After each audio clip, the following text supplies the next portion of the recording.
Hello and welcome to Talkin' Baseball. Perfect game, number 24 in baseball history. New leaders in the Central. Oh boy! Thursday Talkin' Baseball?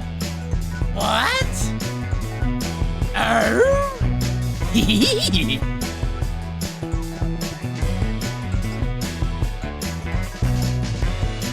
Get your hands in.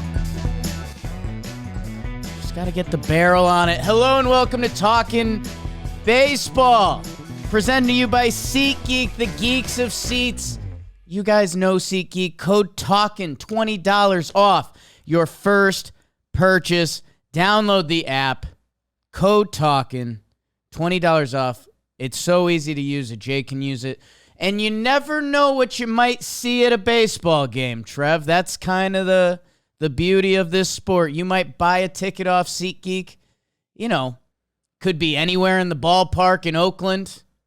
And you could slide your seat up because there's not a lot of people there. There's a lot of dogs in the stand Tuesday night. And then there was a dog on the mound last night. So make sure you get your tickets through SeatGeek because you might see history, Trev. Counterpoint, if you go to a baseball game, you know you're going to see baseball.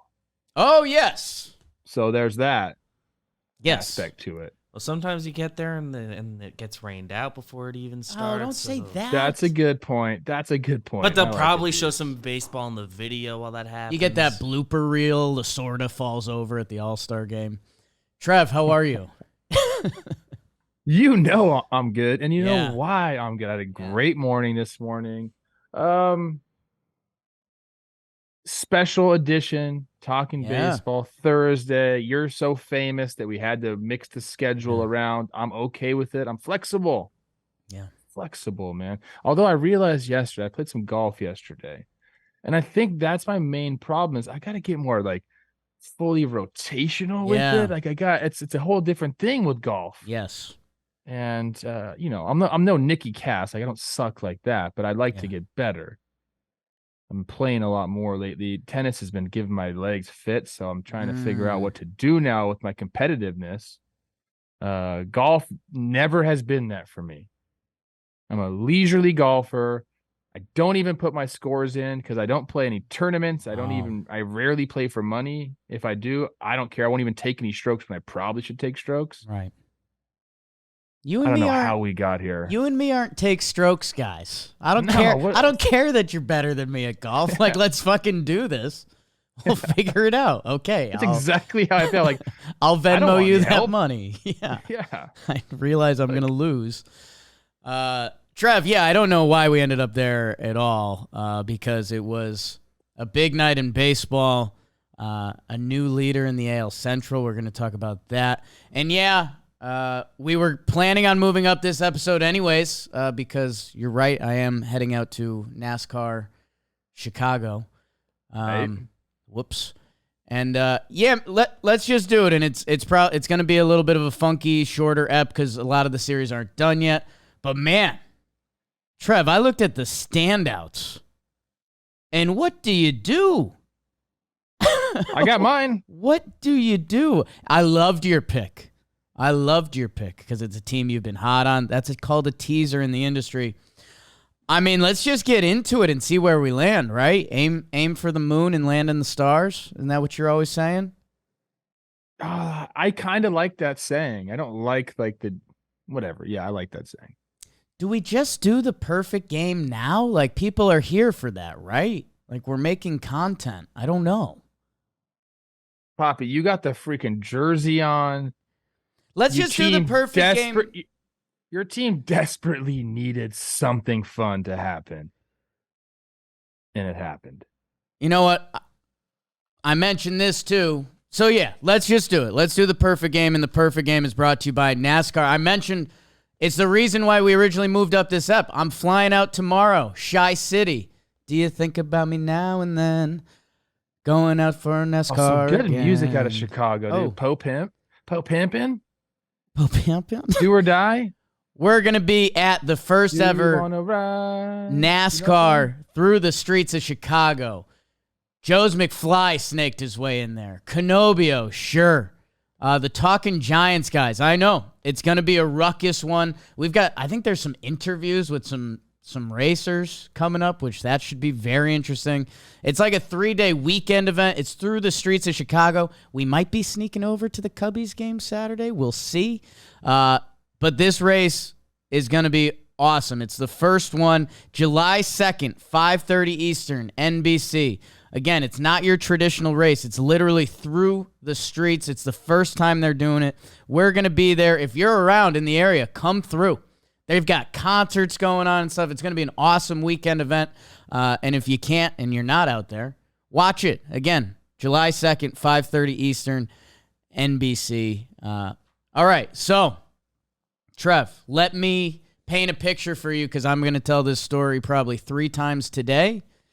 And then I'll probably tell it a lot of times later in life, and I'll forget all of the details. So, last night, Wednesday night, Yankees coming off their worst loss of the season, by the way, to the Oakland A's. Offense still not working. Still don't have real Judge updates. Tough. Domingo Germán comes out. His past 2 starts have been brutal. Okay, Yankees offense puts up a couple runs. You look at the scoreboard, there's zeros on it. My night, stayed late at the office, you know me. Jess had dinner plans. I said, okay, you know what I'm craving right now? I want a Marg and some MF and tacos. Because the New York City, sneaky not good at that. Having lived in Dallas, and you're a West Coast guy, the Mexican food in New York City, it's not like top notch. We're not. It's not king of Mexican. It's kind of like food. yuppie Mexican food. Well, okay. You know what I'm saying? Like as a Mexican food aficionado, right? You gotta. I mean, here's a little secret. You gotta find like the Mexican people. You're absolutely right. And when I lived in Dallas, like best food you got that in the city. Like I think if you go in the suburbs, I think if you go to Queens and I think you can find the good stuff. But I'm in the city. I hunt out a place with a good outdoor bar kind of area, Marg. It's got Top Gun on with subtitles. We've been a big Top Gun original one. Which original? OG. Okay. So I'm at the bar, Marg, couple tacos. Wait, tacos, Marg, Top Gun, Yankees baseball. Yeah. So did you die yesterday? I might have. So are we both dead? Game starts. I had a great morning. You had a great night. I had a great night. So game starts at 9:40. Bless you, BBD. I'm walking the streets. I see a brother and sister from my hometown I grew up with. Hadn't seen them forever. Have another drink with them. Head back for the game. Okay, Yanks, we're operating. Jess comes back. We kiss each other gently. Tune back into the game. Yanks are up 6-7-0. And then I'm like, all right, should I tune this out? Should I get a good night's rest? I've got a big weekend coming up. I see all the zeros across the scoreboard, and I go, oh, boy. Domingo Germán, the curveball was curving. I think he got 21 of the 27 batters out with the curveball, which that's one of the crazy stats that comes with it. And then, man, I'll say this, and I think, in a second we'll talk about, the figure that is Domingo Germán and how to process that. Haven't felt, because perfect games and no-hitters are different, man, and we've had a couple no-hitters. We haven't had a perfect game since, 2012? And those in-between... King Felix, yeah. Those in-between innings, going from the 7th to the 8th to the 9th. And shout out to the Yes broadcast, and, we're affiliated with them, but this isn't sucking up. They canceled. They didn't go to commercials. Top 9 into bottom 9. They stayed on the broadcast, which I thought that was really cool. They set up the situation. Domingo keeps slinging it. Everyone looks for the one play. Rizzo had a nice diving stop in the 5th. It wasn't out of control. Like, oh my God, how did this happen? It was a nice play. And then there was a 3-0 or a 3-1 count that was like, oh shoot. Like if we get the walk here, again, you go from perfect game to no. Domingo locked in and threw a couple good ones. And yeah, the 24th perfect game in baseball history, 4th in Yankees history, Larson, Cone, and Wells. So Trev, that was my painting the full picture of it. What do you got for me? 52% curveball. Yeah. So yes, the curveball was curving. I think I'm looking right now. He had 12 swings and misses on it. That's what you want to see. And watching, I didn't watch the whole game, but now I've watched all the outs and stuff like that as the highlights have come out. He just wasn't in the middle of the zone at all, man. And if you're not in the middle of the zone and you can kind of throw your pitches where you want them, strikes when you want to, present them as strikes, and let them fall out of the zone as balls when you want to, chances are the contact isn't going to be hard. So when you got weak contact and you got some swings and misses, I mean, this is kind of how this builds up. And yeah, like you mentioned, there wasn't exactly the spectacular play that you come to expect in situations like that. But it's impressive. And I know people are going to say, oh, it's against the A's, man. And, it doesn't matter. It doesn't matter to be that locked in. And it was only 99 total pitches to throw a freaking perfect game. I think that's one of the more impressive things. How many strikeouts? Was it 9 strikeouts, I believe? Yeah, there was 9s all over the board because it was 9 innings, 9 strikeouts, 99 pitches. That's one of the things that'll be remembered with it. And then to get the support of his team, get that the lead, and then cushion, it really allows a pitcher to settle in and kind of say, okay, well, I don't have to be perfect, so I can be perfect.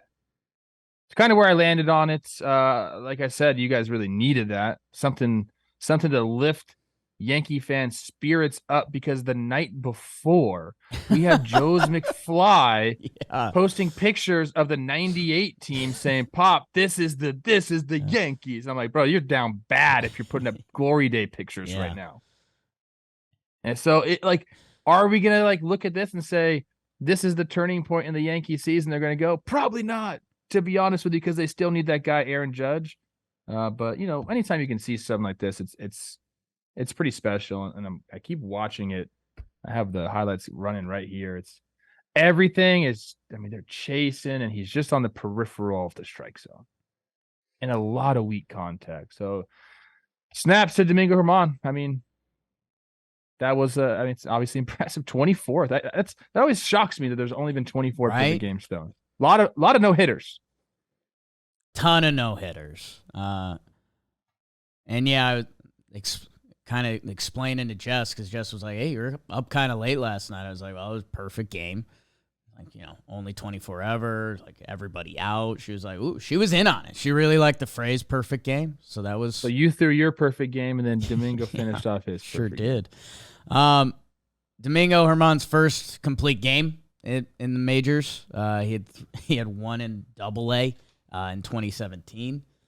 And yeah, I think the other thing, Trev, because we've had to address this on the nose for 4 years now, so I'll say what I've said. Domingo Germán did have a domestic violence situation in 2019, and he was suspended. I think it was 81 games? It was the biggest suspension. It got crossed up with the COVID year too, so I don't know how many games he literally missed, but yes. And yeah, we were super tied to it. Going back, that was when it was Talkin' Yanks only. So me, Jimmy, and Beebs, me and Jimmy were it was CC's gala. It was the first thing we got invited to as media. So we were kind of in it, but not really. And technically you were there. Yeah, and then it all came out, and the thing where we landed on, because you guys know me pretty well by now, being the serious guy isn't necessarily what I'm good at, but I like to think I'm good at being real. And basically where I've landed on that situation is, however you want to feel about it, you can feel that way. If you don't, if you thought Domingo Germán should have been suspended from baseball for life, if you want to feel that way, I can't change how you think. If you're a person that believes in second chances, third chances, fourth chances, you can live there. MLB and the New York Yankees have allowed him to play and keep playing. And the glass half full is, hey, maybe believe in second chances and believe in getting older and believe in maturing and learning from your mistakes and being a better person. And maybe this is the next step in Domingo Germán growing from that and becoming better, and maybe he can hopefully bring light to that in, I don't want to say a positive way, but in an awareness way going forward. And hopefully it can be a good step for him as a person. And that's kind of where you want to land, and you hope that he's just not an awful dude and got better. But I don't know, Trev. Again, not my best lane, but it's a part of the conversation. Yeah, this is not really the show for that. I will say that accountability is at an all-time high, I would say, like in the world, and he was held accountable, and I hope he continues to be held accountable and learns and grows and never has it happen again, because that's probably the worst thing that you could do in my book, or one of the worst things that you could do. I'll leave it at that. Yeah. The Yankees side of this is also interesting, Trev. Worst loss of the season, perfect game. You want to talk about an afternoon game in Oakland that sneaky matters massive today? If the Yankees lose that, like, it's all pop the balloon, it's out the window. If it doesn't, you've won the series. You're going on to face the Cardinals, who have been sinking and swimming. We're heading towards the All-Star break, which any momentum any team can get is good. And the other part of this, that David Cohn said this, colleague.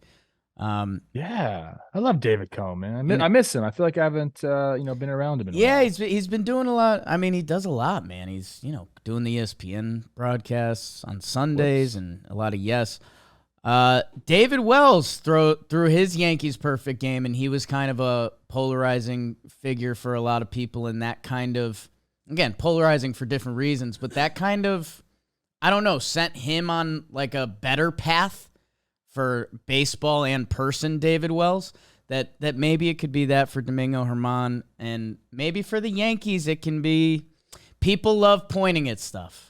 And if you can point at it and say, to go from the worst loss of the year to perfect game, and then if the Yankees head into the break and win, I don't know, 9 of 11 or something like that, people love believing in shit. So, I don't know, a little bit of a wild ride last night, late on the East Coast. Are you going to do a burn through the American League, or what are we doing here? Because I feel like we're, the structure of the show, you just kicked it over. I just hammered it. Yeah, you did. I think we throw it out. I think we go where we want to go, because we do have some big topics, man. Your AL Central. Now you just got to gush over your Yanks. Now you want me to talk about what happened in Atlanta with my Twinkies? Hey, we can table it. We can talk. Freaking Peter Moylan. We can talk. We could talk Mets and Steve Cohen throwing press conferences.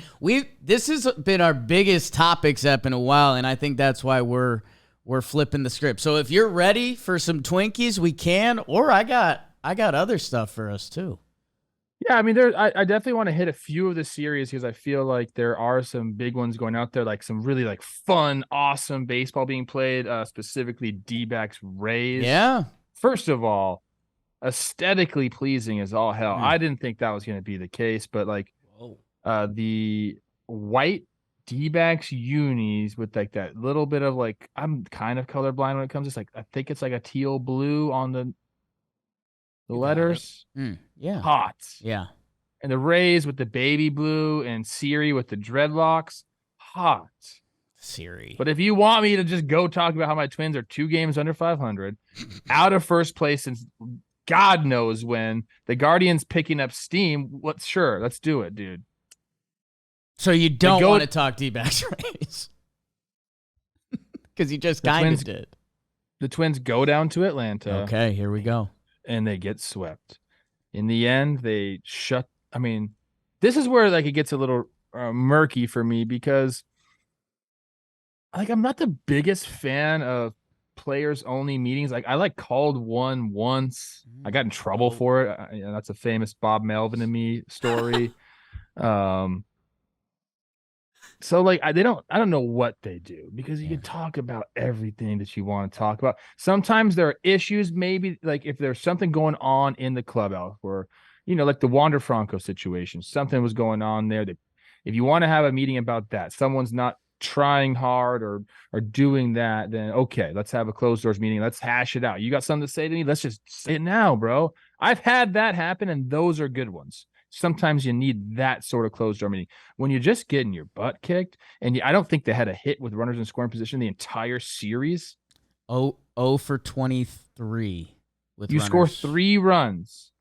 Like, that's not a what are you going to do in a closed door meeting? And I don't mean like, look, they got guys there. The clubhouse is fine. I know that for a fact. Like, nobody's fighting in there. Like, like everyone's working hard. I've seen it up close and personal, man. And the guys in there, like, they're good. So I don't know what you can say other than like, hey, let's just move on and keep going. We got 80 games left. Let's go be the best team that we can be. Let's continue on this path. Let's try to get some fucking knocks. I don't know. You hold the Braves, the best offensive team in the big leagues, to 13 runs over 4 games. That's just over 4 runs per game. You think you could sneak out a W, but when your offense is as cold as the Twins is, it's difficult. That first game, great. I mean, the pitching matchups were electric here. I mean, Sonny Gray versus Spencer Strider, amazing. Sonny Gray ends up kind of, I guess, staying in a little bit too long, gives up the homer to Ozuna. I mean, it's a 2-1 game at that point. They tack on a few extra runs there. Twins weren't hitting. I mean, Strider was absolutely filthy. He struck out 10 dudes. I still can't believe how big his feet are. Yeah. He doesn't seem that big to me, but his feet look like fucking boat paddles or skis, I guess you could say. Second game, they jump. So this is when I gave Peter Moylan the scouting report on Joe Ryan. I was like, yeah, man, I gave him all this stuff. Boom, boom, boom, boom, boom. Homer after homer after homer. And like, dude, I mean, the Twins, when they got down 5-0 or whatever it was, like, they just weren't going to come back from that, man. Bryce Elder did a good job. Bullpen came in and did a thing. And then, you know, what I've been, I guess the one takeaway, and like, I apologize for not giving the Braves all the love. I'm just talking about the Twins sorrows, but that's just kind of what I know here. Right. Kenta Maeda with another like decent start. I think that's like a really positive thing you could take from this series. That splitter's still working really well. He goes 5 with 2 earned runs after, I think, going 5 shutty against the Tigers in his last start. So you're going 10 innings with 2 earned runs over your first 2 starts back. That's nice for the Twins, but it's the hitting, man. It's always been the offense for the Twins this year. Go look at the starting pitching staff. The bullpen's good enough, but the Twins just haven't been able to hit. They have not got hot. And the Braves are a fucking wagon, dude. Like, they don't stop. Trevor, I'm glad you covered the Twins, because you do, A, and B, it does stop there, because they're not the problem in this series. The Braves. Hey, is your team having a good month? The Guardians, who just jumped the Twins, 14-10. That's a pretty good baseball month, right? The Braves are 20-4 this month. 20-4. They're nuts. They basically had an undefeated Rays April. By the way, they are tied with the Rays for the best record in all of baseball. The Rays team that was off to the historic start. Well, you know, can anyone ever catch them? Braves, 20-4 this month. I mean, we've got Kirby Yates. Haven't talked about him in a while. He comes in for a save. Why not? Matt Olson hits another homer. Dating my daughter. Michael Harris had one of the slowest starts to the season. He's going now. You know, Ronald Acuna Jr.'s on pace for what? A 30-80 season? I don't know, man. They're a problem, and we knew they'd be a problem. And think about all the time we checked in on them, and it's like, they kind of don't have any starting pitching right now. It's like, oh, there's, you know, Max Fried is hurt. You know, Soroka's trying to fight back. Elder and Strider have been incredible. And now they're starting to pull stuff out of their butt. Kobe Allard? And they fully expect to have these guys back. Fried and Wright and Strider and Elder, and they're going to get healthy, and it really doesn't matter.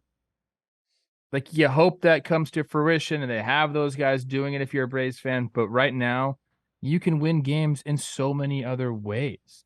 Like, that's the thing, dude, about the big leagues is if you're a team that's set up and it's like, dude, we play pitch, we're pitching, we play defense, and like we're gonna score some runs, but offense isn't our calling card. Well, guess what? Like, when your pitching goes cold, you're not gonna win any games. Like, this team, if the pitching isn't there, I mean, they can score runs with the best of them. If their hitting isn't there, they can shut you out. Like, they have that capability. They can play D, like they run the bases. Like, it just, something is going to be going well for them at any time. And when they all line up, like in June, you go 20-4. It's the best roster in baseball. And I said this on Baseball Today. I said they're the class of the NL. Dodgers, Diamondbacks, Giants. Who else is there that I have to give like love to right now? Trev, that's the whole point of this. You start getting into like Reds and Marlins, which, going back to your Twins, you know, the Twins are in that boat on a good day. The Braves are in a I don't know if here's the thing. I don't know if the Twins, I love the Twins. I love covering them. I don't have them in the tier with the Diamondbacks, the Giants, and the Dodgers. I was saying, and the Marlins. I was saying maybe Reds and Marlins, not the other. Sheesh, I don't know, man. Right now, no. Right now, I do not have them in that tier. They just haven't been consistent offensively enough. And like, here we are. I mean, it's almost July, dude. There's 3 teams right now. It's Braves, Tampa, and Texas Rangers. They are in a class clearly by their own. Yes. You don't think Baltimore's in that tier? It's an interesting question. I do. They're close. I don't know. Like, I love Baltimore. You've heard me gush since the second week of the season. I said I was wrong about Baltimore. That team is nasty. Corbin Burns was in here, hopped on Wake and Jake. I asked him what was, when ball players talk, they'll talk differently about teams. I was like, who's the team you guys played this year? And you walked away and you were like, how many, that team's got a lot of dudes. He said the Orioles. So you might be right, and I love the Orioles. I guess when I compare them and the Braves, I still see 2 different things. They're hitting, bro. I guess to walk all over myself, Texas Rangers and Orioles, I don't necessarily see 2 things that are too far apart. I guess Tampa and Atlanta, I can't lump the Orioles with them yet. I'd love to. I think Atlanta's the best team in baseball right now. I do. Yes, same. And then right below them, that's when I go Tampa. That's when I go DBacks. That's when I go Dodgers and Giants. I'm trying to think about like another ALT. I guess I put the Orioles in that tier and the Rangers, and then there's another tier, and then probably the Twins are on the tier below that. Yeah, it might be. It's tough for me to say, but it's the truth, bro. Like, the starting pitching has been they're under 500. Great for them. 2 games under 500. I got one thing, and then I think we talk a little Ray Snakes quick. Trev, you were talking about the all-around aspect of Atlanta, and I've tried to think about the right way to put this, because we get so mad when front offices say the playoffs are a crapshoot, because they're wrong, but they're kind of right? Like, you play 3 games in baseball, like, shit can happen. But yes. the way I've started phrasing it is lottery tickets, but I'll start phrasing it as maybe like the ping pong lottery for the NBA draft or whatever it is. With speed, defense, starting pitching, relief pitching, contact hitting, power hitting, basically if you have all of those as attributes, and this is going in my analytics binder, that gives you more ping pong balls. So yes, there's a luck aspect to baseball, but you can also create your own luck by the more talent and speed and everything that helps you on a baseball field gives you a chance to win, and that's what you're saying with the Braves. Right now, they have the most ping pong balls. Yeah, 100%. I think people started to say that because it's like, you want to take it one step at a time as a player. You want to start winning series, and then you want to start thinking as it gets to it, let's win the division. And then if you're not in that position, let's win the wild card, and then we'll see what happens. But I do agree with you. There are teams that are much better suited to win playoff series than other teams. And that's kind of the whole, like, that's why we play the game. Two teams that you already you talked about without talking about, because it's very high-level baseball in this second game that went down. My goodness. Snakes and Rays have currently split their two. The offense going off early in that first game, Gallen and Bradley, although Gallen does lock in and give a Zach Gallen start. Corbin Carroll, your boy Longo, who we might discuss later. Yeah. And then that second game last night, I mean, top of the ninth, one big swing by Josh Lowe, and that changes the whole course of the game. And, talk about lottery tickets. Josh Lowe, there's not much he can't do on a field. But like you said, if there's a second tier of baseball teams, if it's Braves and if it's only Braves and Rays at the top, my Snakes would be in that second tier, and there's some good baseball played out west. There's a lot coming on one of the Snakes players later on in the show. But yeah, I mean, that first game, like, you just see why both these teams are so good. Carroll, 3-run homer to dead center. Like, this dude has sneaky crazy pop.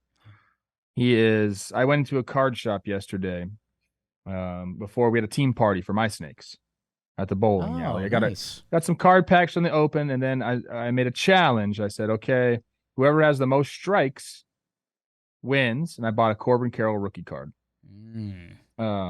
So that was a lot of fun. But I talked to the guy in the card shop. I said, give me, like, who's selling right now? Who's, like, hot? Who are people coming in to get? He's like, well, Shohei has, like, consistently been, like, our guy. He's like, but then now it's Corbin Carroll. Like, the kids are coming in. They want Corbin Carroll stuff. They're seeing what he can do on the field. He's just electric, dude. So 3-run homer for him. Back-to-back with our guy, Hot Boy Christian. I think I'm starting the Christian Walker as a hot boy you're in campaign. On that. Interesting. He bangs. Yeah.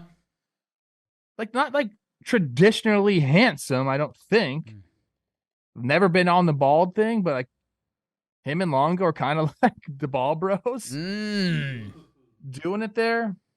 5-0 lead against Gallen. Or excuse me. They have a 5-0 lead with Gallen on. Yeah, and the Rays fight back. And they fight back. Well, they scored 2 on wild pitches, like identical wild pitches. Zach Gallen, like, change up down in the dirt, which is like, that doesn't seem like it's a Zach Gallen thing. And then our boy, Jose Siri, dreadlocks. He just decided to go John Jaso on us. We mentioned John Jaso a lot on this pod. You bring up John Jaso a lot. I like John Jaso a lot. Huh? He lives there's a little island in your head that's Jaso Island. It's like his life is Robinson Crusoe. Like, what are we doing here? Yeah. Like, maybe I'm a little jealous of the freedom that this guy has on the open seas. What the fuck? I don't know. I don't have that freedom. Siri gets him within 1 homer. But then our guy Longo comes, extends the lead. They extend the lead even more. And then they win that game.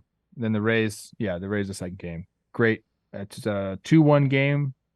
Top of the ninth. Raley with the single to tie it. Lowe with the double to put him ahead. Fairbanks in to shut the door. I mean, this. I don't know how Major League Baseball would feel about this being the World Series. But, like, it'd be an amazing series baseball-wise. All of the ratings, they might not be hype, but they would be hyped because you know what they could play? The 1998 expansion team angle. Both of these teams were 98. I think that's in the notes there, yeah. When did the Rockies come in? They were 94? 90? I think that was their first year. Played a year at Mile High. Who did they come in with? Is this baseball trivia now? Where's Chris Roseman? Well, we got a producer. Beavers, look up what the. I was expanded in '97. Where's our Just BBD's like, I don't even fucking know what you're talking BBD about. wasn't alive for the Rockies. A note Ketel on Marte had a great series. People are like, we need to keep mentioning this guy. 93. We do. 93. What's that? Rocks were 93 was their 93. first year. 93, 94. They played at Mile High. And they've been Were they like a Nice. solo expansion team? Was there an uneven amount of teams at that point or something? Big Rockies episode. Jeez, okay. BBD, I've got another question for you. Jose Siri, who we've talked about in a fun way on this broadcast. I mean, double lollipops in the hair. Now he pops on the dreads. He's got necklaces for days. He's dancing on your team. He's staring at his homers. Marlins joined with the Rockies. That's my bad. Jose Siri, 15 homers this year in 50 games. 7 stolen bases. He has an 836 OPS, a 128 OPS plus. BBD, if Jose Siri was on the Yankees, where would he be batting in their lineup right now? With what he does, the Yankees have kind of been missing a leadoff hitter. He wouldn't be allowed to play the One. Yankees. He's got too much personality. Right. He'd be hitting top 3. Jose Siri has he's mostly batted 9th for the Rays. Some 7 and 8 in there too, but that just shows what they've got going on. And also Snakes were a pitch away. Scott McCullough, I don't know how to say his last name. 22 2/3 scoreless or something like that, and he's 1 pitch away, and we'd be talking about how the Snakes are nasty. It's a sick sport, but like I mentioned with those lottery balls, the Rays have almost as many as the Braves, and they had 1 more lottery ball in the chamber, and it hit. I didn't know that Jose Siri's on base percentage is so bad, but it's like on brand. Doesn't care. It's on brand. Like, Why would he? walks, no, I'm here to hit the ball and swing. Whatever happens, happens. Okay, that makes sense. All right, so we hit those. Speaking of ping pong balls, where are we going? We're playing Plinko on this episode. I love What's this up? What's Plinko. next, bro? I think what's next, Plinko. Trevor, Plinko's the goated game on Price is Right. Everyone knows that. there's a team that has jumped into first place for the first time this year that is an extension of our Twins conversation. The Cleveland Hardest Guardians. game on Price is Right. Guessing the value of the car. We have to move the numbers back and forth.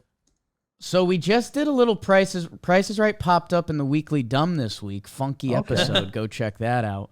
I kind of had one of those moments that I haven't watched it in forever, because when you're a kid, you have a snow day or something, or you're with a relative during a weekday that's what's on. Haven't watched it in forever. I always like the Yodeler Hiker game. Yodeler's awesome. What about the putting? Putting people in an athletic competition just really On the quickly out of Price is nowhere. Right. Like, what? Some of these people never held a freaking putter in their life, and they're playing for a freaking microwave. Right. And they're so stoked about it. If I hit this putt, I can win a microwave, and then I can win a jet ski and a vacation to Belgium. We need to do some docs on people that actually went on the vacations. Tell us how they were. Did you show up I Oh, probably wow. shouldn't have come here? Were they hooked Are up? they sending or- bad Prices Right vacations? They can't be 5-star stuff, right? I mean, that Price is Right didn't do 5-star stuff. That's not the point No, of it. but I mean, you could probably get some 4s that, some advertising. I think you can make You can it get work. some deals. Trev, the Cleveland Guardians, Chris Rose will tell you in a little bit. They're in first place. They've taken 2 from the Royals, which a lot of teams have. But 2 things jump out. Gavin Williams, top prospect. Yep. He was one of those guys that could have easily gotten standout. 7 innings pitched, 1 hit, 1 walk, 6 Ks. More importantly, and I think Guardian fans have felt this, and we felt it in our Josh Naylor All-Star call yesterday. They put up 14 yesterday. Jose Ramirez, he's being Jose Ramirez again. Josh Naylor has been really good. Josh Bell with a big game. They put up 14 runs. A team that's felt missing from 2.5 months of this season, essentially, They are now the first place Cleveland Guardians, a game below 500, but trending the right way. Great bullpen. Talk about Gavin Williams. I mean, he was top of the zone heaters, nasty, just blowing it by people. Interesting couple plays there in that first game. Stefan throws the ball away. He's been really good for them. He throws the ball away like on a comeback, or Chris Rose did not like that at all. But then Will Brennan double down the right field line, and they're able to take that game. And then he mentioned the offensive explosion in game 2, position players pitching for the Royals. Yes, they're in first place now. And the Twins are looking up at them as a team. They're kind of similarly constructed, although I think the Twins should have a better offense, but the guys that they're paying to have the years aren't having the years. Jose Ramirez, he's going to have his year at the end of the season. His numbers are going to look great. Right now, the Twins, Correa hasn't gotten it done. Buxton hasn't gotten it done. Gallo hasn't gotten it done. Guys that they were kind of relying on at the top of their lineup to produce aren't producing. Essentially, that's just that is the problem for the Twins. And the guys that the Guardians are paying to produce are producing and starting to produce. Even Josh Bell's numbers are going up. Naylor's, very much so been productive, especially in the RBI category. So you start to get these the pitching down, and you start to score some runs. Yeah, they're going to flip flop, and they're only at 500, or are they under 500? They're a game under. And they're in the first, so it's they're not going bananas, but they're just playing good enough ball to be ahead of the Twins. And I think it's going to be a dogfight between these two teams as the season goes on. The Guardians, I don't think, will run away with it because of. There's a lot of holes in that lineup. There's a lot of outs in that lineup. You could probably say the same thing about the Twins. So they're just to be able to go on the 7-8 game heaters that good teams can go on. I don't see that happening for either of these teams. I'm not countering anything you said. Will Brennan's been going nuts.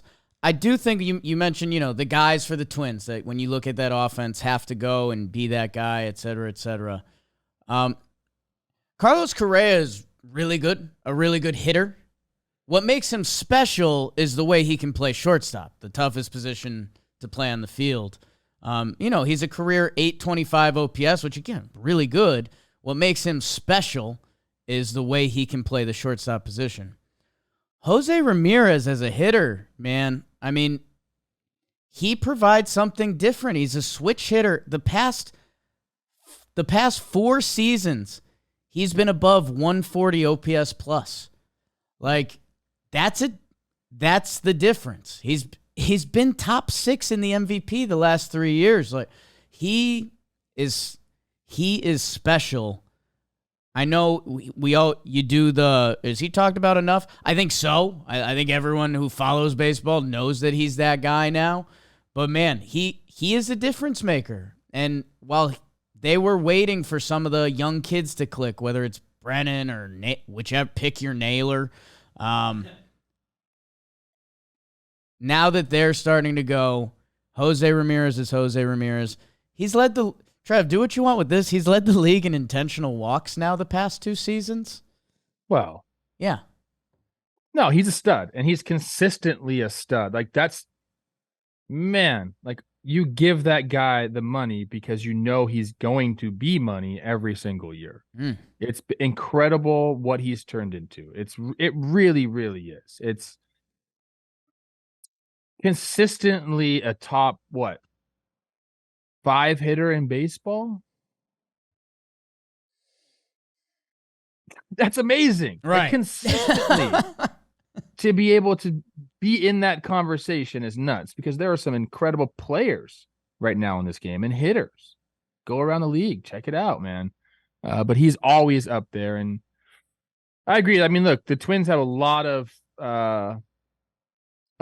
their faith in Buck and Correa to like be that like superstar 1-2 punch, and Correa just hasn't gotten there.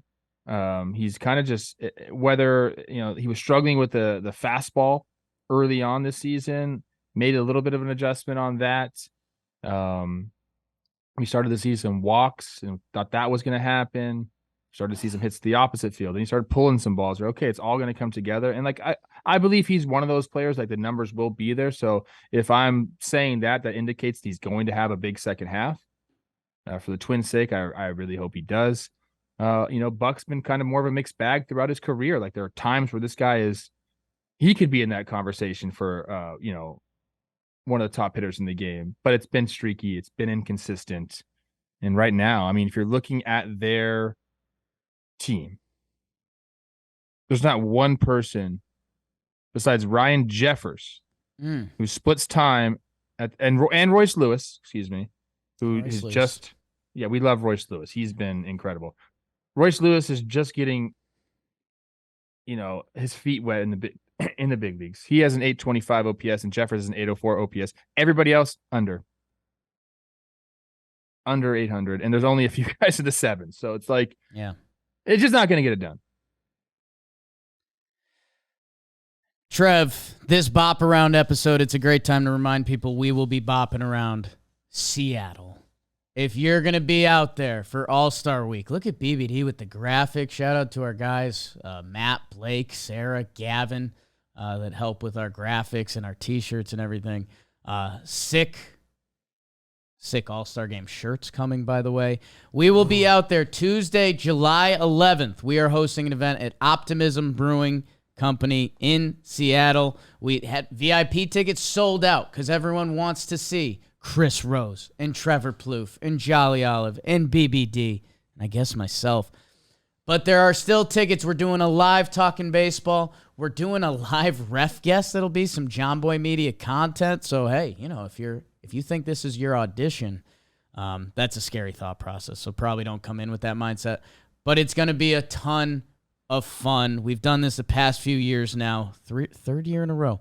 There's a link in the description. Come on through. We've had a blast every year. It's such a good community of baseball fans, and we'd love to see if you're out there, so come on through. Trev, I think we do a final kind of whip around. There's one series of good baseball that I feel like we haven't touched, and that's Reds-Orioles. Hello.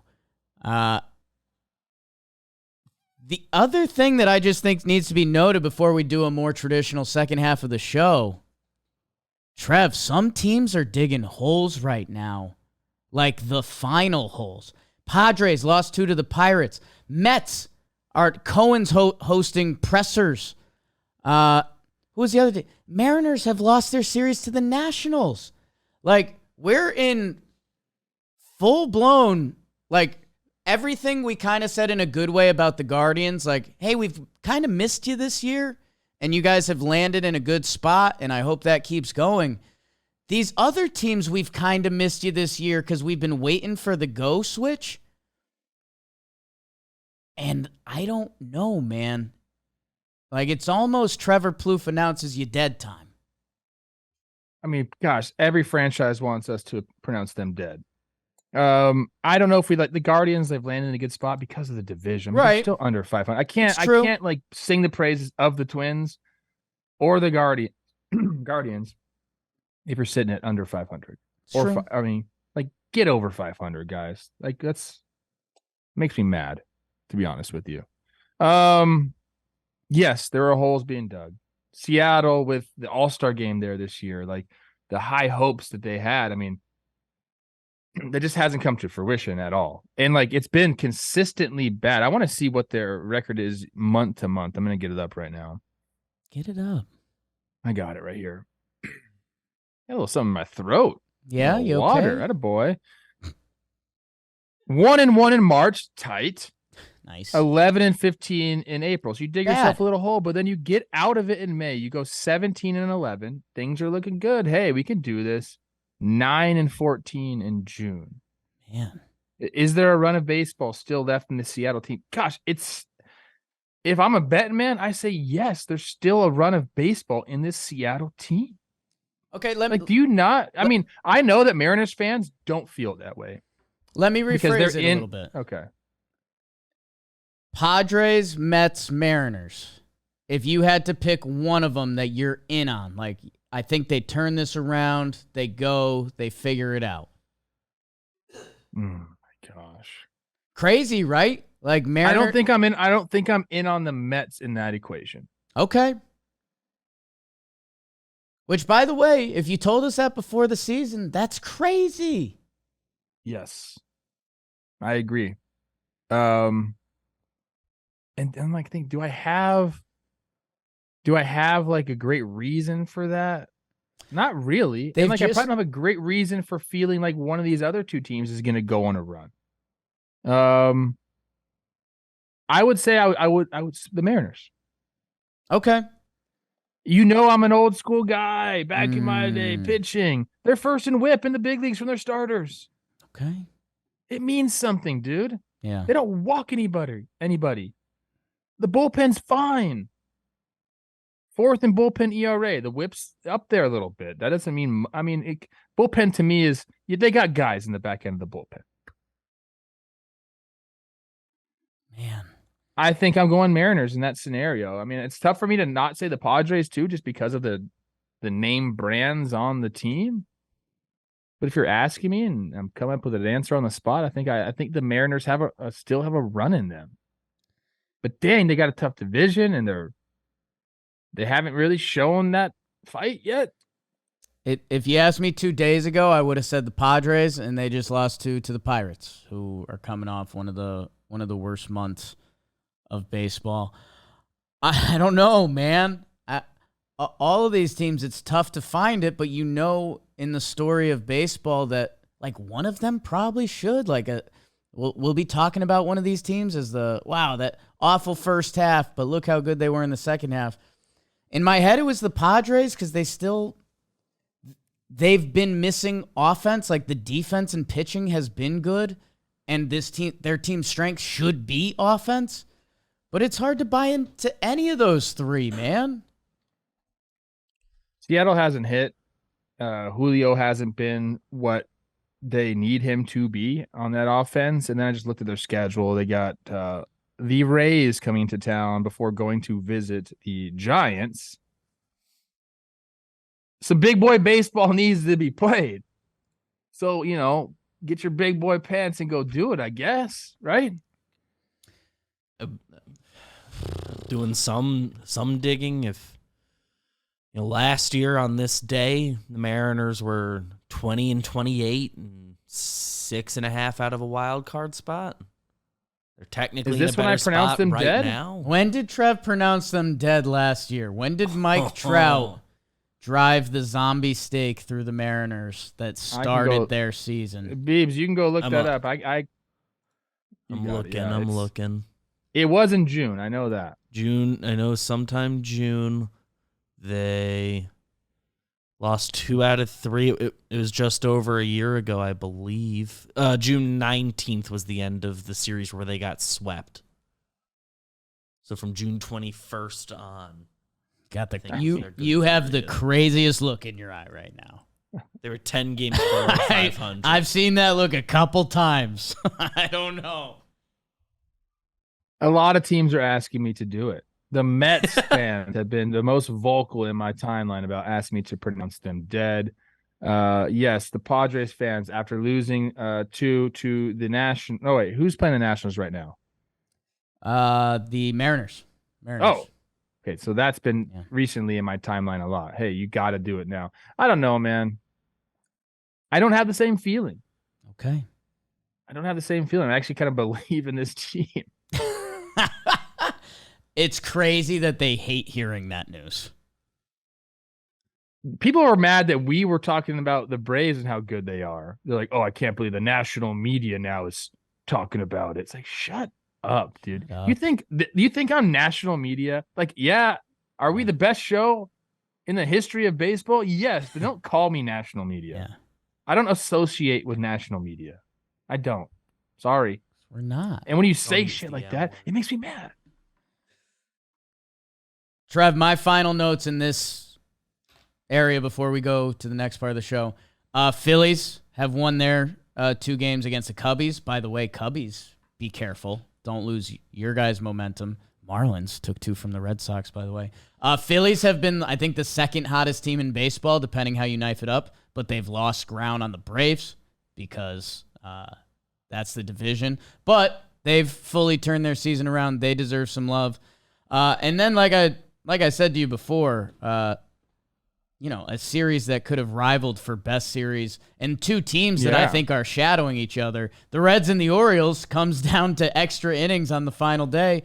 And, dude, there's just young talent all over the field. Orioles fans were mad we didn't talk about Austin Hayes more in our semi-deserving All-Stars. He was the next. When we cut one at the end real quick, he's the one that got cut. Ain't that it? Our guy Will Benson is, like, having big days at the office. Andrew Abbott drops it again. They're starting to add Will Benson and all to the promos about the young guys coming up and doing it. The McLeans and the Steers, like he's now, he's part of that in group, which is awesome, dude.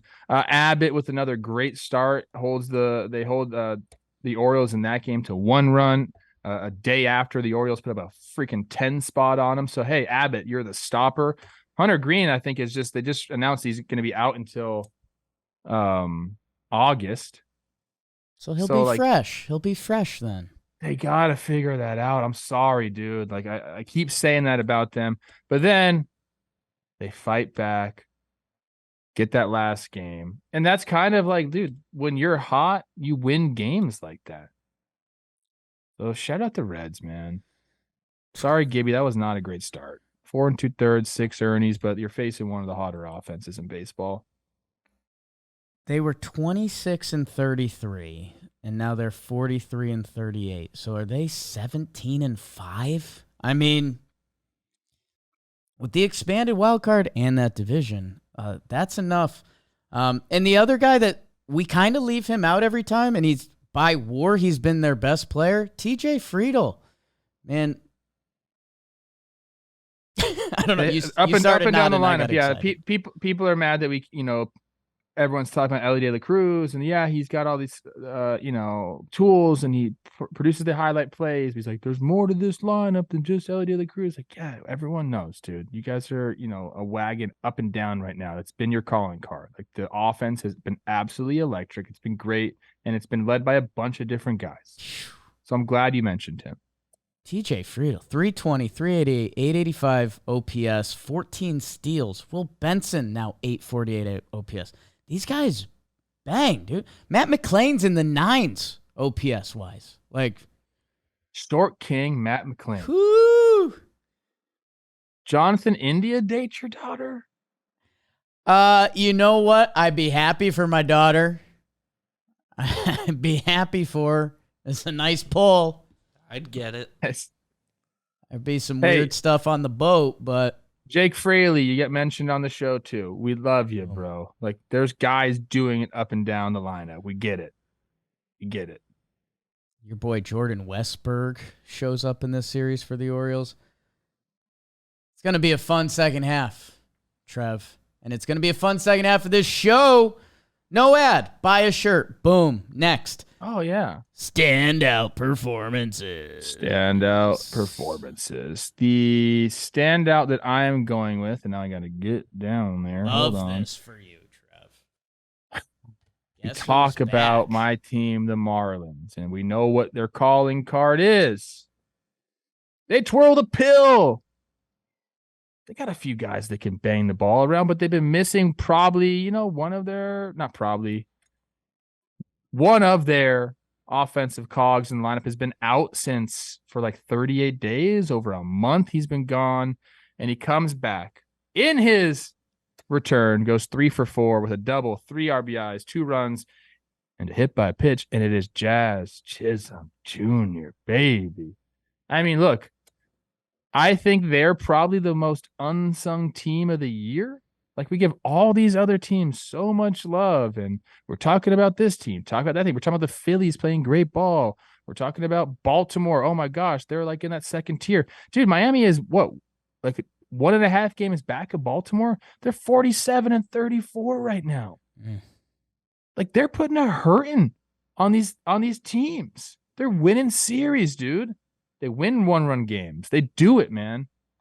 They're 6.5 back in the division only because Atlanta is absolutely crushing. I think they'd be ahead in every other division. No, they'd be 1 game back of the West. So right now they have the 3rd best record in the National League. And like the 5th or 6th best record in all of baseball. Third and now best they're getting record. back an important offensive piece to their team. And they have a guy named Joey. What's his name?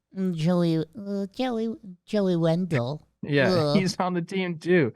So I mean, it's exciting, dude. I hope that they continue on this run and they make us national media members talk about him because they deserve to be talked about. Jazz Chisholm back. You're my standout. That's 3rd best record in the National League. Wow. Jazz is different, man. Difference maker. Adding him where they're at in the standings. That's one of those tilt your head 24th moments. in runs right now. Let's check back at that in a month. Man. Joey Wendell, a little 4 for 4 the other day. Whoops. Sorry about you. Trev, if you want to get Chris Rose all sorts of baseball horny in a little bit, what if I told you what Shohei did on Tuesday might be more impressive than what Domingo Germán did last night? We talk about Shohei quite a bit. It's honestly, we could stand to do it some more. Chris Rose, he starts talking Shohei, Michelle Rose, watch out. Oh my God. Shohei Ohtani on Tuesday night, 6.1 innings pitched, 1 earned run, 10 strikeouts. He also hits 3 for 3 with 2 homers in a game that he had the fortitude to win 4-2. Shohei mania for this season fully left the station with this start because what he's doing is insanity, and we say that as many times as we can, and sometimes you still don't drive it home enough. He's on pace for a 12.2 WAR season. June Lee said he's currently doing what Max Scherzer did last year and what Manny Machado did last year if you combined them. Manny Machado was 2nd in the MVP by himself. It's unreal, Trev, and I now talk myself in circles about you saying that he should be the MVP every year because in a way you're not wrong. I still think Judge should have been it last year, but it's hard to refute that Shohei shouldn't be it. So, it's unreal. And even Tyler Glasnow on the Chris Rose rotation this week, who's, a freak show in his own right. On his best day, he's one of the 10 people in the world that can be Shohei Ohtani pitching-wise. He told Chris Rose, people ask me if I believe in aliens. I tell them I've seen one. It's Shohei. What he's doing, I don't know, man. I mean, I don't know how many times we've said this on this show, but if you can go watch Shohei, go watch him. Like, if he comes to your city, just go watch him. Even if he's not pitching. It's great if you can catch him starting and hitting at the same time, because I think that's obviously where the mystique comes from. But just go watch this guy because he's going to be talked about forever in baseball. And, there's good players, but they don't get talked about forever. There's great players. They don't get talked about forever. Shohei Ohtani will be talked about forever. As long as there's baseball being played in the world, people will talk about Shohei Ohtani. You have to realize that. So go see this guy play. Buy some of his baseball cards. Seriously, holy. I'm glad you brought him up. That was a great series. Before he hits the 2 homers, or did he? The second game, yeah. Yeah, the second game. So the first game hits a homer off a cease that was loud as can be. Him and Lou Bob kind of Sorry, Lou Bob.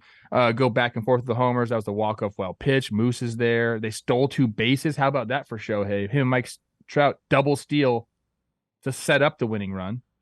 Love that. So they win 2 of those games.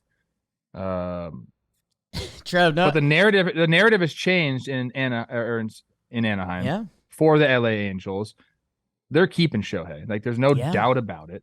Like, they're going to go for it. I'm curious what moves they're going to make.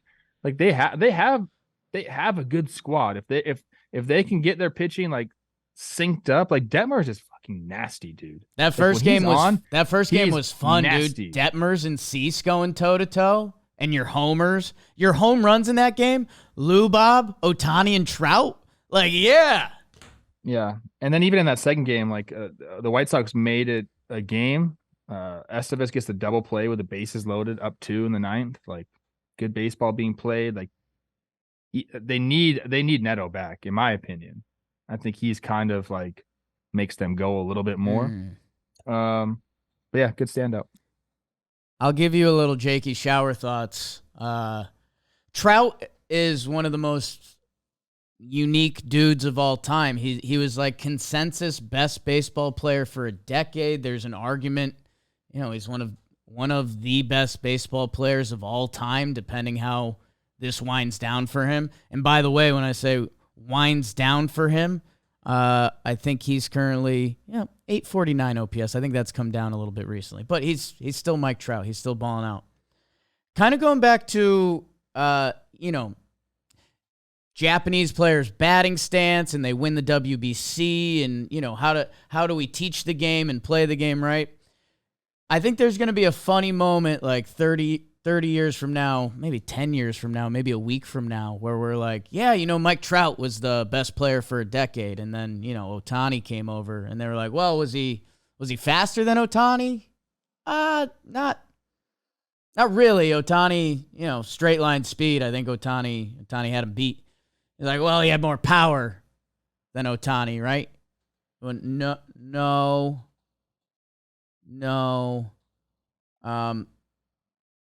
And so wait, Ohtani pitched too? Yeah. It's just when you actually think of it like that, it's fun. And I think I'm going full Chris Rose. If there's an Ohtani start, I'm watching, because it's that special. It's that special.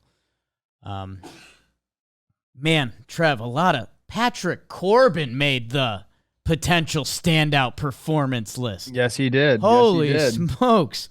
Kershaw, every start. Gavin Williams, can you tell me who's been Dirt nasties on Fuego. That means I'm on fire, baby. Like Waco. that damn chalk?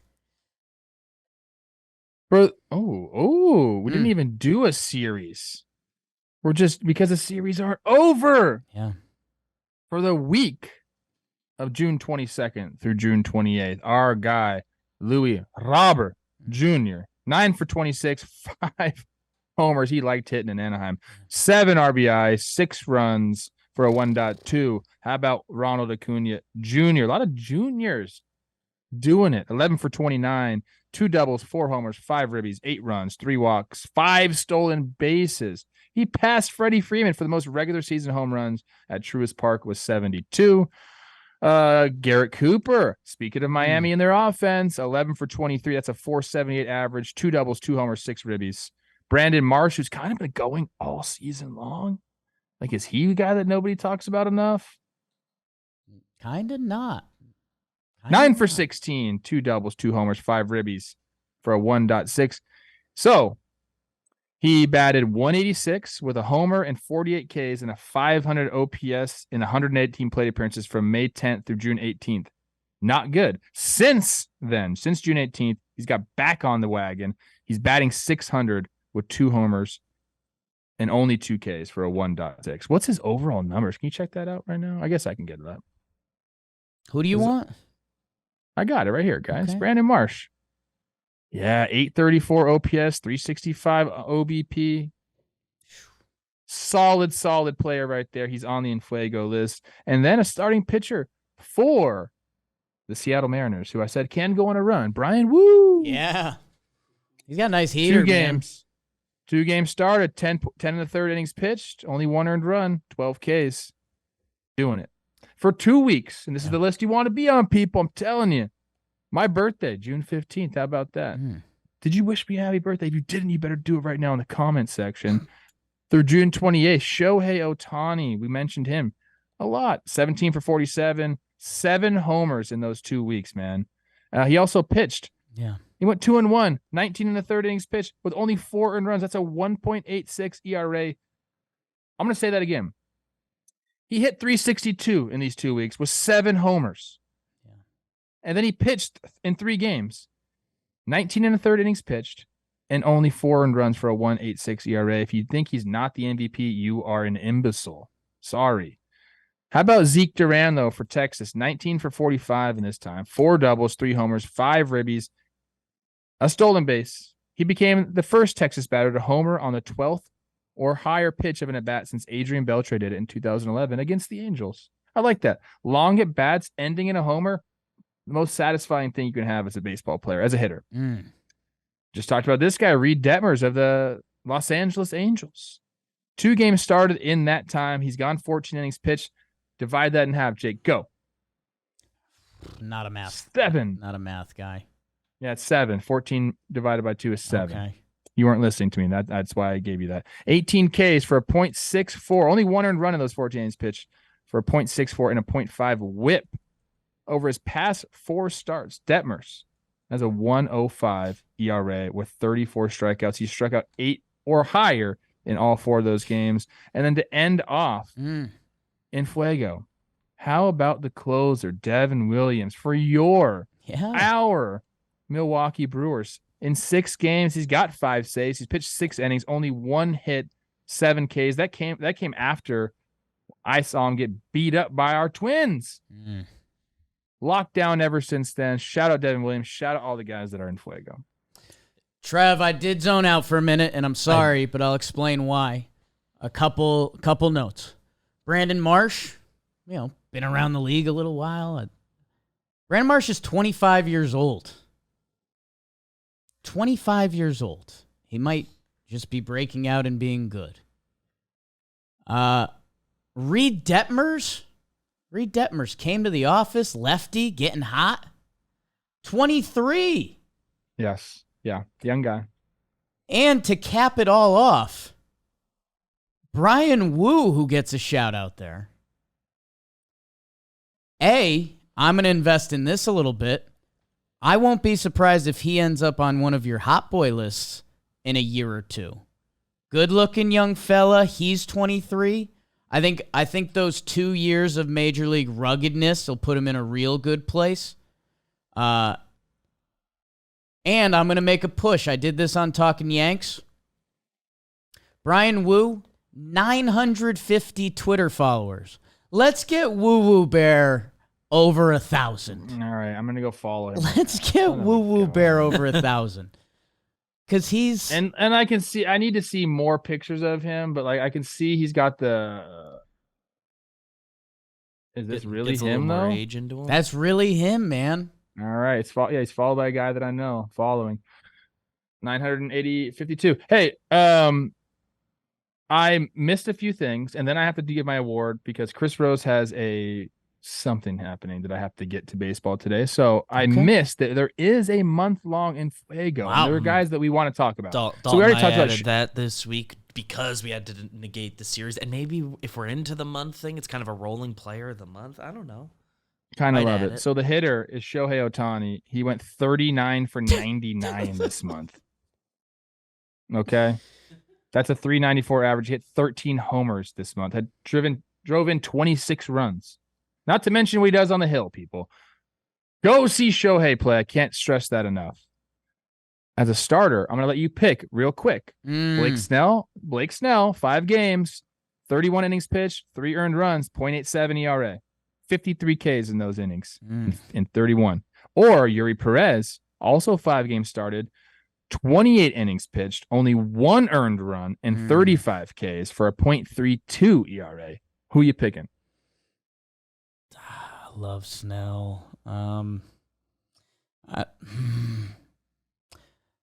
Snell got my award a couple weeks ago. I'll go Yuri Perez, dude. The kid, I just mentioned a couple age. He's 20, right? So 20. He's 20. That's a problem. That's a problem. And then this one is the winner of the reliever of the month. Sure. Is Emmanuel Clase. He's got 7 saves, 11 and a third innings pitched. In those saves, 0 earned runs for a 0 ERA, 15 Ks. He is filthy. And a big reason why the Guardians flopped my Twins. I'm going to put something into the ether. I don't believe or know if it's going to happen. You know, some playoffs would have to take place. What about a little Braves-Marlins playoff series this year? And love it. Yuri Perez, Sandy, and then, pick your poison between Cabrera, Braxton Garrett. It probably won't line up that way. Lizardo. Because they're going to have to go through a wild card and then play the Braves, who have had a bye. Why not go through the wild card? Why not? Biebs hit it. Awards. If you're a coach, do you put the pencil here or are you behind the ear guy?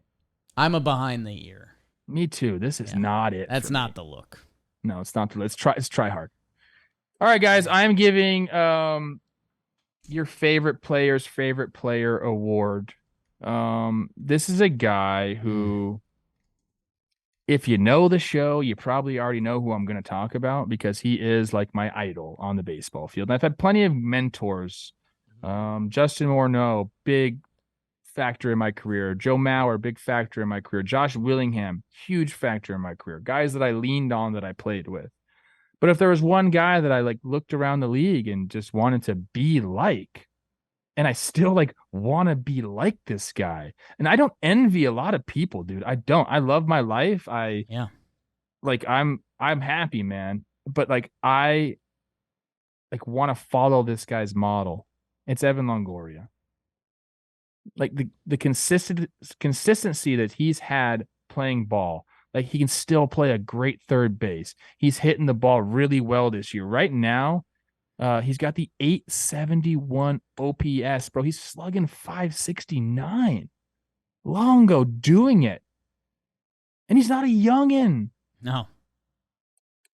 How are you only 260 days older than me? Oh my gosh. I thought you were way older than that. 37 years old right now, still doing it. This is why I envy him. He's in great shape.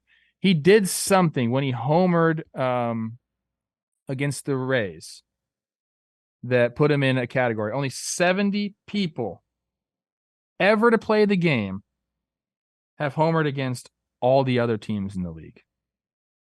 He accomplished that. Now, I don't know another guy that's more universally liked around baseball than Longo. Talk to anybody, they're like, yes, Longo was guy, great teammate, has been doing it for so long. He's in the Rays Hall of Fame, no doubt, statue guy type player for the Rays. I'm going to throw out there, he's close to the Hall of Fame. Yeah.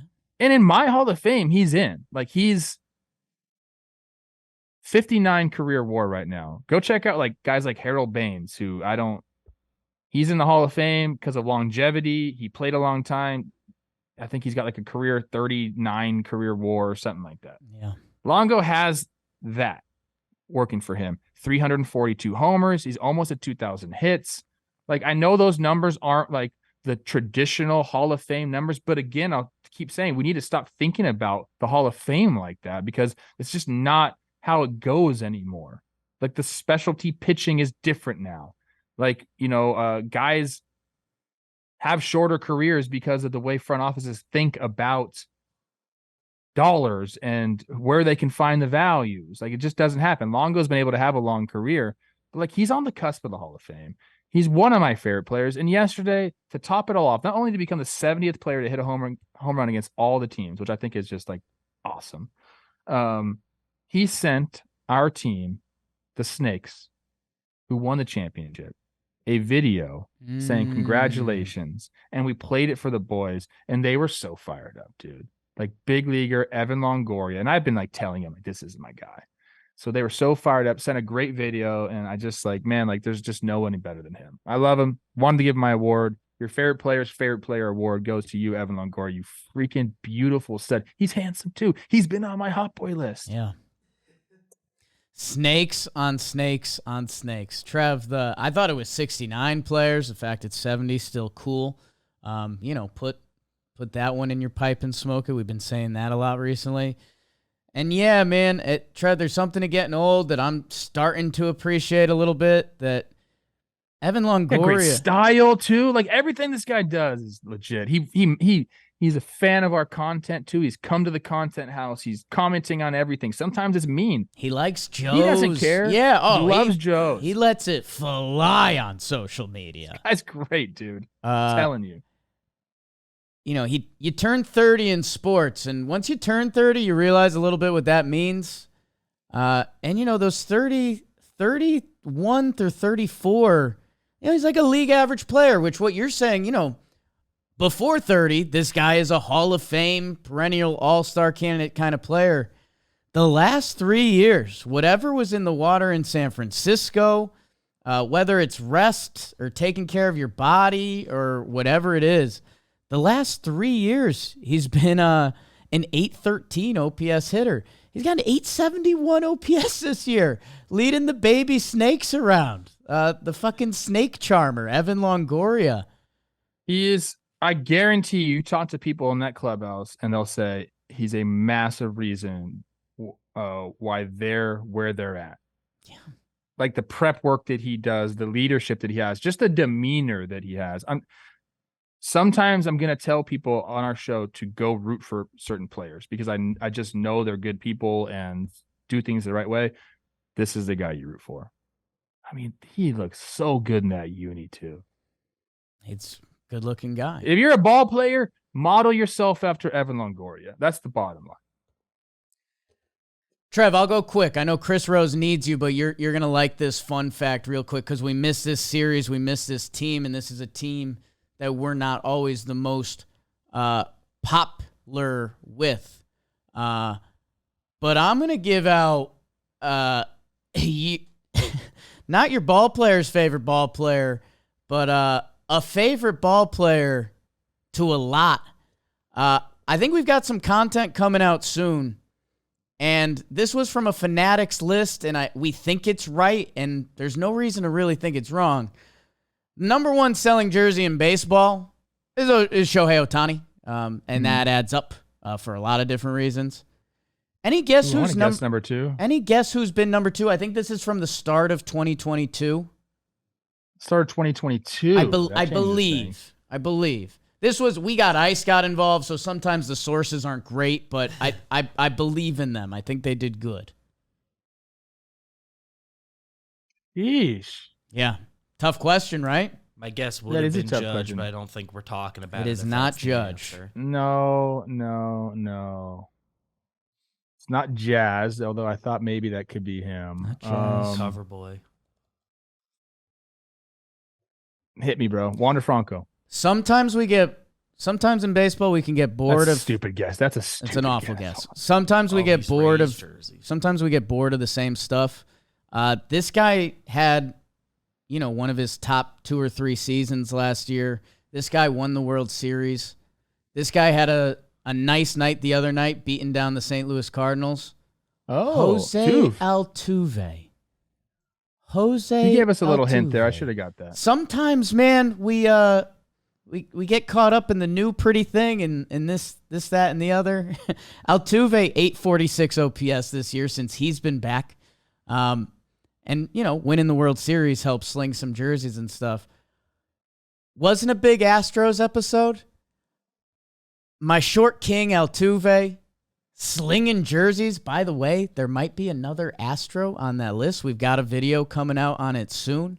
But we didn't cover that series.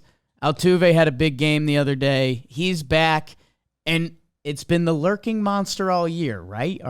When's Jordan coming back? When's Houston going to join the party? They will, and Altuve will be there right in the thick of it, and he's doing it again. So, hey, a little bit of a funky episode. Thursday, bouncing around the room. Big NASCAR weekend. Go check out Trevor and Chris Rose on baseball today. Trev, have a good weekend. Chick sucks. I love you. I love you like Poppy. Longo. I love you like Longo.